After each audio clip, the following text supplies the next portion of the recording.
Hello and welcome everyone. Today in this video we'll be learning about impact of globalization, positive या negative. ठीक है, पहले हम ये जानेंगे कि globalization क्या होता है. Then we will further move on to what is the impact of globalization, positive or negative impact. ठीक है, we'll be covering various points. So without any delay, let's get started. Okay, first we'll understand globalisation क्या होता है. ठीक है, globalisation के there are various meanings, but एक basic understanding globalisation की ये है that globalisation is understood as the global distribution of production of goods and services through reduction of barriers in international trade such as tariffs, export fees, double tariffs, import quotas या फिर बाकी सारी चीज़ें. ठीक है, जब across borders goods and services without restriction, without hindrances पहुंच पाएं. ठीक है, globalisation gets better and that is globalisation. Right, ऐसा नहीं है कि बिल्कुल नहीं होता, कि बिल्कुल भी टैरिफ नहीं है, कोई इंटरनेशनल ट्रेड बैरियर नहीं है, कुछ नहीं है. They are there but they are reduced in the quantity. Right, so this is globalisation. थोड़ा सा ग्लोबलाइजेशन का ये भी देख लेते हैं कि from where did globalisation actually emerged. ठीक है, इसके दो व्यूज हैं. ठीक है, जो सबसे ज्यादा पॉपुलर व्यू है that says that globalisation originated in the modern age towards the end of world war two as a result of development and connectivity. Right, तो वर्ल्ड वॉर टू के टाइम पे एंड देन इसके बाद जो आया it was exchange across borders in terms of trade, ideas and culture. लेकिन एक counter argument ये भी है that we can trace the origin of globalization in the ancient civilizations.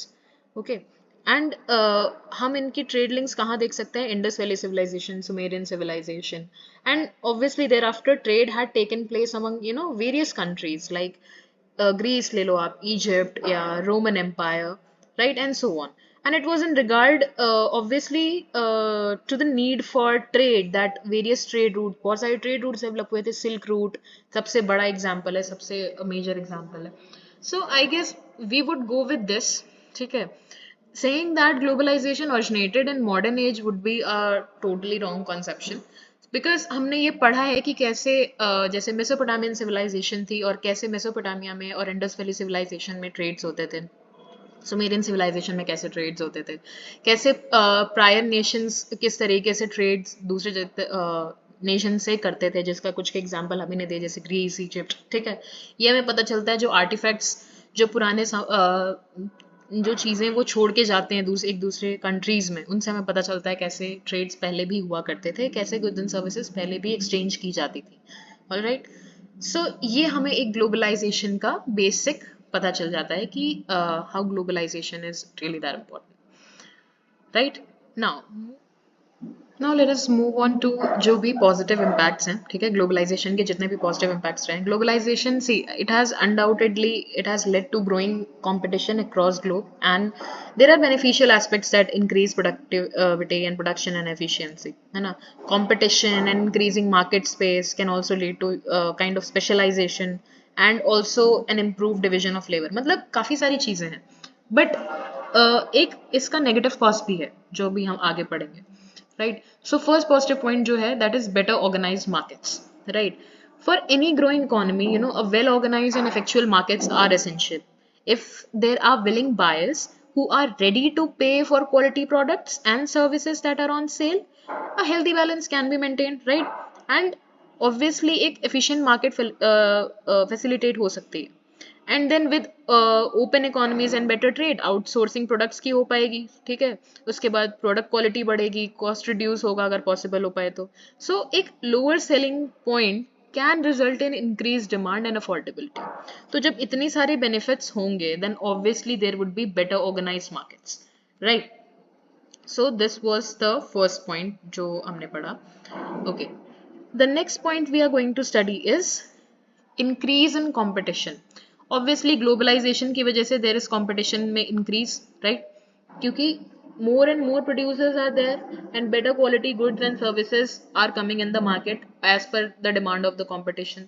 And also there are consumers who will only benefit from such a situation, right? Obviously agar as if trade is crossed international borders, trade has crossed international borders, then there will be more choices available and standards would also be raised. अगर obviously अगर आपके पास बहुत ज़्यादा choices हैं, if you have here one choice, यहाँ पे भी आपके पास एक choice है, यहाँ पे भी आपके पास एक choice है, जो better choice है obviously you will go for that, right? But अब जब आपके पास कोई choice नहीं है, you will prefer something जो कि है सामने, आपके पास कोई option नहीं है, right? Also each producer will be in a constant process of improving the product as well, and at times will bring down the prices. So इससे जो प्रोड्यूसर है उस पे भी होगा, उस पे भी एक ये दबाव आएगा कि हाँ मुझे भी अपने प्रोडक्ट्स को अच्छा बनाना है, राइट? सो वो और ज़्यादा कंपटीशन जो बढ़ रहा है, कंपटीशन को मैच करने की कोशिश करेगा, तो जिससे ये बेनिफिट होगा कि कंपटीशन बढ़ रहा है, राइट? प्रोडक्ट्स के प्राइसेस अच्छे, प्रोडक्ट्स के प्राइसेस भी बढ़ेंगे ऑब्वियसली, क्वालिटी अच्छी होगी तो, but in some situations product prices कम भी होते हैं. Next we have is promotion of free commerce and trade. अब ये कैसे होगा? ये तभी हो सकता है when there will be abolition of various जो डबल टैक्सेस होते हैं, ट्रेड टैरिफ, ये सब जो होते हैं, कैपिटल कंट्रोल या फिर ट्रांसपोर्टेशन कॉस्ट अगर कम हो जाए, है ना, अगर अच्छा खासा इंफ्रास्ट्रक्चर डेवलप हो जाए, और फ्री ट्रेड अगर बहुत अच्छी बात हो, अगर फ्री ट्रेड पॉसिबल हो पाए, right? So in this way free trade commerce and trade promote हो सकता है. But moreover globalisation it has also resulted in many businesses setting up in other countries. जब एक फॉरेन कंपनी, जैसे ही आपको पता ही होगा, जब एक फॉरेन कंपनी इन्वेस्ट करती है कंट्री में, ठीक है, या बिल्डिंग बना के या शॉपिंग मॉल बना के, इसको क्या कहते हैं? इसको इनवर्ड इन्वेस्टमेंट कहा जाता है, right? This is called inward investment. You can write it down. This is called inward investment. But yeah, and जो कंपनीज होती हैं दैट ऑपरेट, ये तो आपको पता ही, जो मल्टीपल लेवल्स पे या मल्टीपल कंट्रीज में ऑपरेट करती हैं, उन्हें एमएनसीज कहते हैं, राइट? मल्टीनेशनल कॉर्पोरेशंस या फिर टीएनसीज या ट्रांसनेशनल कॉर्पोरेशंस. जैसे कि अगर आप डोमिनोज, मैकडोनल्ड्स, इन सब के एग्जांपल ले लो, ठीक है, मैकडोनल्ड्स के अराउंड 30,000 to 40,000 कितने 30,000 to 40,000 उसके रेस्टोरेंट्स हैं, ठीक है. अब ये प्रॉपर ग्लोबल कॉर्पोरेशन है जो बहुत सारी चीज़ों में हेल्प कर रही है. It is also providing growth of the economy and development and other things, right? So in this way promotion of free commerce and trade takes place. Next we have is cultural exchange. Obviously अगर आपके ideas share होंगे, experiences share होंगे, right, lifestyle share हो रहे हैं, different people and different culture, कहीं और का सामान इधर आ रहा है तो you get to know about it. So cultural exchange is also taking place. People can experience food and products of other countries and places जो पहले उनकी country में available नहीं थे. So these cultural exchanges also take place and you get to know about other things. जैसे कि सबसे best example products के मामले में you can take Korean products जो आजकल बहुत ज़्यादा market में available हैं, बहुत ज़्यादा market में उनकी demand है, right? Especially in the case of skin care. Right, hair care के मामले में जैसे इंडियन प्रोडक्ट्स हैं. When it comes to perfumes we people prefer Arabic perfumes, right? क्योंकि और मोस्टली या इत्र या फिर बाकी सारी चीज़ें, और वो दूसरी कंट्रीज में भी जा रहे हैं. So people are getting to know better about it. And last but not the least we have more tolerant towards each other. We become more tolerant towards each other. Like socially हम open हो रहे हैं, socially जैसे जैसे हम एक दूसरे cultures के बारे में जानते जा रहे हैं, we are becoming more tolerant towards each other. And people who live in other parts of the world are, we don't consider them now as aliens. We get to know कि अच्छा this thing exists and this thing exists because of this country. The people of this country are making it, right? Now human rights को भी काफी ज्यादा मान्यता मिलती है ऐसी सिचुएशन में, ठीक है. A condition is now created where human rights could flourish. So हम टॉलरेंस दिखाते हैं एक दूसरे के लिए, right? There are many people who still don't मतलब हु स्टिल थिंक कि मतलब जो मेजर कंट्रीज हैं जो आज तक मेजरली न्यूज में रहते हैं, उनके अलावा कोई नेशन है ही नहीं, ठीक है. There are many people who still find it hard to believe that there are so many like more than 100 countries in our world. So with globalization ये भी है कि कल्चरल एक्सचेंज हो रहा है. कल्चरल एक्सचेंज की वजह से हम सोशली एक दूसरे को ज़्यादा जान पा रहे हैं, right? So these were the positives, ठीक है. Now there are various other points जो इसमें add on हो सकते हैं. Do add those points, and if you think there is any other point जो कि exactly इतना ही valuable है, then do put it in the comment section. Now moving on to the negatives, obviously हर सिक्के का दो पहलू, एक अगर पॉजिटिव है तो नेगेटिव भी है। तो moving on to the negatives of this, अब नेगेटिव क्या हो सकता है, ठीक है। सबसे पहला तो इंटरडिपेंडेंस, सबसे बेसिक चीज, राइट। अब ऑब्वियसली अगर सारी इकोनॉमीज कनेक्टेड हैं, एक मार्केट गिरी तो पूरी वर्ल्ड की इकोनॉमी को इफेक्ट होता है, right. Obviously, if all the economies are connected together, when one market falls, the world economy collapses. अगर सबसे best example ले लो, when the US market majorly turns, मतलब when goes down, ठीक है, उसका अगर बार ग्राफ रिटार्ड होता है, then obviously it turns into a disaster for other countries, क्योंकि उनकी उनकी मार्केट भी इफेक्ट होती है। क्यों होती है? क्योंकि यूएस की अगर मार्केट गिर रही है, दैट मीन्स यूएस अपनी बाइंग पावर खो रहा है, ठीक है। US loses it's buying power. अब अगर वो अपनी बाइंग पावर खोएगा तो बाकी सारे कंट्रीज जो उस पर डिपेंडेंट है, obviously they will go into a major crisis. So interdependence बहुत ज़्यादा इफेक्ट होती है, क्योंकि बहुत सारे जो मेजर कंट्रीज हैं, जो वीक नेशंस हैं, छोटे नेशंस हैं, स्पेशली इफ दे आर, मतलब obviously they are developing nations, so इनके लिए और ज़्यादा बुरा हो जाता है। ओके, नेक्स्ट है हमारे पास loss of economic sovereignty. Obviously, if often it happens, it is the powerful countries, obviously the multinational firms and international financial institutions that end up controlling the economy of a country, है ना। And as a result, what happens? जो national sovereignty होती है, that has progressively and systematically undermined की जाती है, right? तो इससे क्या होता है? Extreme form of nationalism, populism या जेनोफोबिया या बाकी सारे फंडामेंटलिस्ट मूवमेंट्स, पॉलिटिकल मूवमेंट्स, ये सब स्टार्ट हो जाते हैं, क्योंकि लोगों को लगने लगता है कि एक दूसरी कंट्री की एमएनसी या टीएनसी या एक दूसरी कंट्री की फोर्स उनको मैनेज कर रही है, ठीक है। And people resort to violent things then.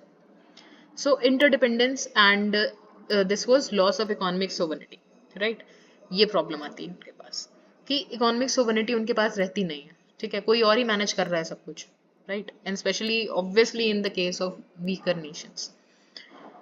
Next we have is exploitation, the major thing. Obviously अगर एक स्ट्रिक्टली इन्फोर्स्ड इंटरनेशनल लॉ नहीं रहेगा तो कोई भी टीएनसी, कोई भी एमएनसी ट्राई करेगी कि जो वीकर नेशंस हैं उनको एक्सप्लॉइट कर सके, ठीक है। And obviously if there are no strictly enforced international laws, इसका मतलब यही होता है जो टीएनसीज हैं, they will operate in less economically developing countries, ठीक है, जिसको हम क्या कहते हैं शॉर्ट में, we have also studied this in, if there are class 12th political science students, this are least economically developed countries, LEDCs, in a way that it would not be allowed in a more economically developed country. अगर एक अच्छा खासा economically developed country है, उसके अच्छे खासे laws होंगे कि हाँ भाई ये तरीका है, आपको इस तरीके से काम करना है, if you are willing to then please say yes, and if you are not then please move. But ये लीस्ट डेवलपिंग कंट्रीज में ऐसा नहीं होता है, ठीक है। There is a risk that poor working conditions are imposed and local workers are given low wages, right.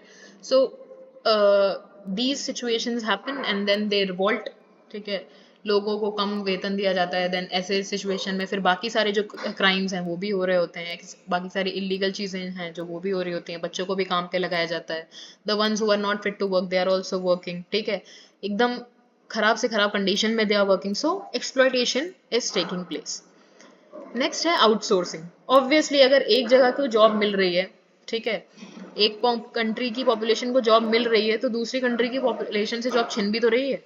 While it provides job to population in one country, it takes away the jobs from the other one, right? So कितने ही सारे लोग हैं जो वो opportunity ले सकते थे।